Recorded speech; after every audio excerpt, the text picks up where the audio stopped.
Karibu sana mtazamaji, kwa majina ni Kelvin Adonis. Kama ni mara yako ya kwanza, kumbuka kucomment, kulike na kushare.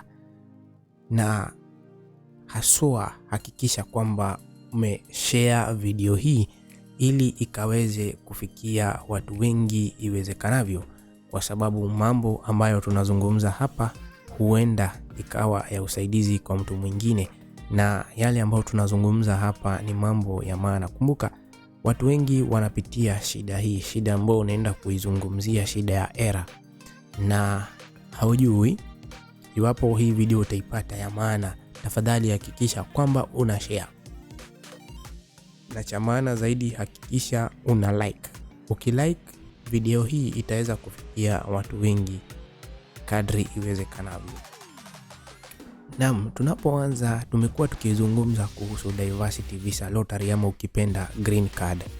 Kama umeapply basi unajua na maanisha nini, na kama hauja-apply karibu, na ningependa uweze ukawa makini na utizame video hii hadi mwisho, kwa sababu unajua itakuwa usaidizi kwako. Kitu cha kwanza ambacho ningependa kuzungumzia ni kuhusu tovuti ama ukipenda website. Wengi wetu hatujui website ile ambayo inatumika ili kuweza kuapply diversity visa ama diversity ama green card. Na website yenyewe, ambapo ukiangalia hapa kwa kompyuta yangu nimeweza highlight, na website yenyewe inaenda kwa jina la dvprogram.state.gov, na hapo chini kwa description nitaweza kuweka. Kwa hivyo hakikisha kwamba kama haujaweza kunisikia vizuri ama hujaweza kuona, angalia hapo kwa description, ambapo nitakuwa nimeweza kuweka link yenyewe pahali ambapo unaweza enda kuapply. Kwa hivyo nimeweza kukuambia kwamba hii ndio website ambayo ni original ama website ambayo inahitajika. Kitu kingine ambacho ningependa kuzungumza kuhusu ni maagizo ama ukipenda instruction. Ukiingia kwa diversity visa program yenyewe, diversity electronic diversity visa program ama ukipenda EDV, kwanza wamekueleza kitu cha kwanza kwamba diversity visa program ya mwaka wa 2024 iliweza kuanza mwezi wa Oktoba tarehe 5 mwaka huu, na itaweza kuisha mwezi wa Novemba tarehe 8 mwaka huu. Kwa hivyo iwapo hauja-apply bado uko na nafasi ya kuweza kuapply. Usingoje hadi siku ya mwisho ili ukaweze kuapply, bali eza kuapply kwa haraka. Lakini cha muhimu ni kuweza kuelewa yale mambo ambayo yanahitajika. Hata kama una apply kwa haraka, tafadhali hakikisha unaelewa yale ambayo inahitajika. Na leo sana sana ningependa kuzungumza kuhusu picha yenyewe. Je, ni nini kinahitajika wakati una apply green card ama diversity visa? Kitu cha maana ndugu zangu ni kwamba diversity visa wakati unai-apply unafaa kuangalia kitu ambacho tunaita picha, kwa sababu hapa ndipo wengi wetu tunaanguka mtihani. Hapa ndipo watu wengi wetu tunafeli, kwa sababu hatuzingatii yale maagizo ambayo tumepewa. Kwa hivyo ukikuja hapa kwa photo instruction ama photo examples, tayari nilikuwa nishafungua hiyo link. Hebu nikuonyeshe. Kwanza hebu tuingie kwa mfano wa zile picha ambazo zinahitajika. Kumbuka ya kwamba ukipigwa picha pale nyuma yako pale, kile kitambaa ambacho kinafaa kutumika kinafaa kiwe cha rangi nyeupe. Iwe kitambaa iwe ukuta, inafaa iwe ya rangi nyeupe. Kitu kingine ambacho unafaa kujua, haufai kuvaa tunaita machoini ama glasses kwa kimombo. Usivae pia, usiweze kuvaa kitu ambacho tunaita earrings, ya? Kwa hivyo hayo ni mambo ambayo unafaa kuyajua. Na ukiingia pale kwa size and position ya picha yenyewe, wanakuambia kwamba picha yenyewe inafaa ikuwe 2x2 51x51 mm, na inafaa ikuwe in JPEG file format 600x600 pixel, na kiwango chake kidogo kinafaa kiwe ni 54 kilobyte. Kwa hivyo hilo ni jambo ambalo unafaa kujua. Kwa wale wetu ambao hatuelewi 2x2 inamaanisha nini, ukienda pale kwa mpiga picha, wale ambao wako na studio, umwambie kwamba unataka passport size aina ya 2x2, wataweza kuelewa. Ama uende umwambie kwamba hiyo picha ama hiyo passport ni ya green card ama diversity visa, wanaelewa. Wanaelewa kile ambacho kinafaa kuangaliwa. Kwa hivyo nimekuambia kwamba ile picha haifai kuwa chini ya 54 kilobytes ukienda kwa size yake, na inafaa ikuwe in JPEG file format 2x2.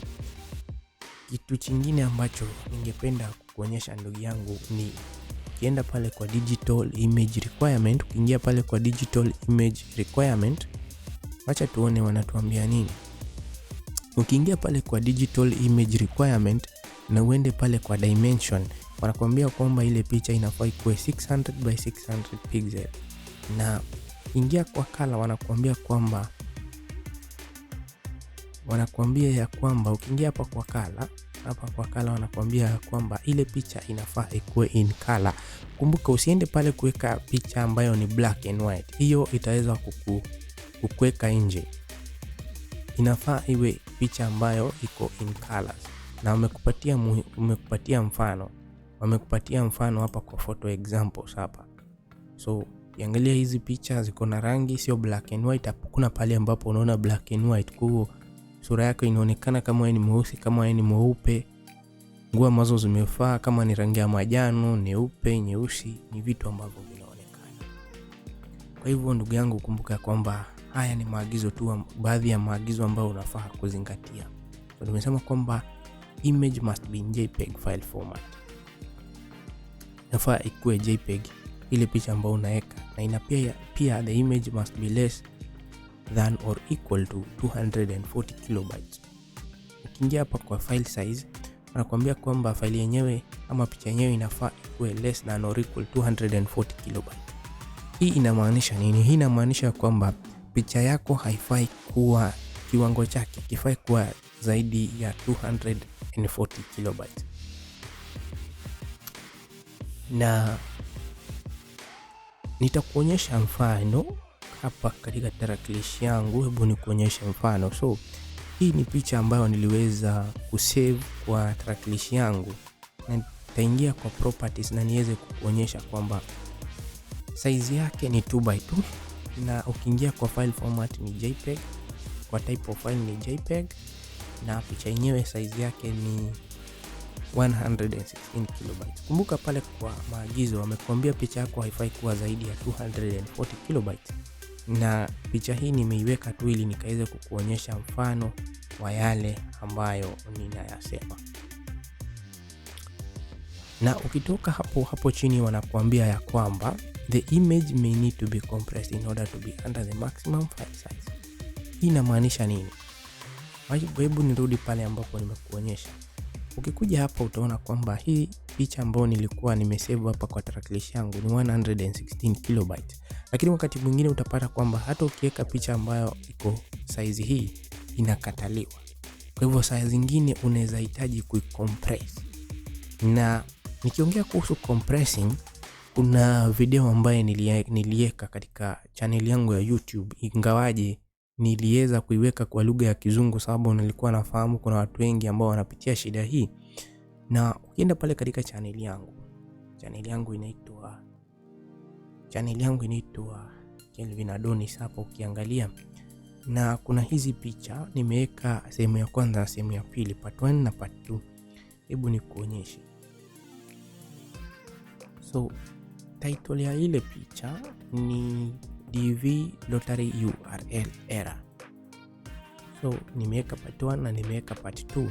Hapo kama unaona vizuri hapo nimeweka part 1 na nimeweka part 2. Kwa hivyo ukienda pale kwa channel yangu ambayo ni Kelvin Adonis, utaweza kuona vile unaweza ukacompress picha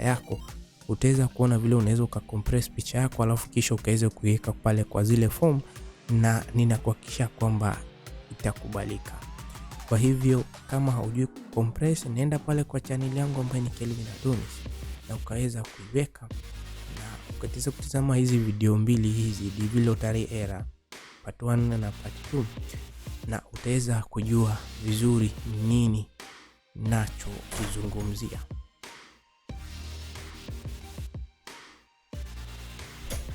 So hayo ndio yale mambo ambayo unafaa kuzingatia kwa hapo kwa compression.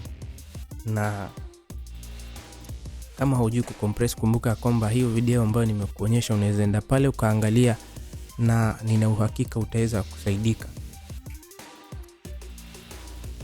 Kwa hivyo tafadhali hakikisha kwamba kama hauelewi na kama unapata error, enda uangalie hizi video na zitakuwa kwa usaidizi kwako. Na zitaweza kuwa kwa usaidizi kwako. Kwa hivyo ni matumaini yangu kwamba video hii imekuwa ya usaidizi kwako, na ifikapo mwaka ujao Mei tarehe 7 utaweza kusaidika na utaweza kuchaguliwa. Kwa hivyo kutoka kwangu mimi Kelvin Adonis nakutakia kila laheri.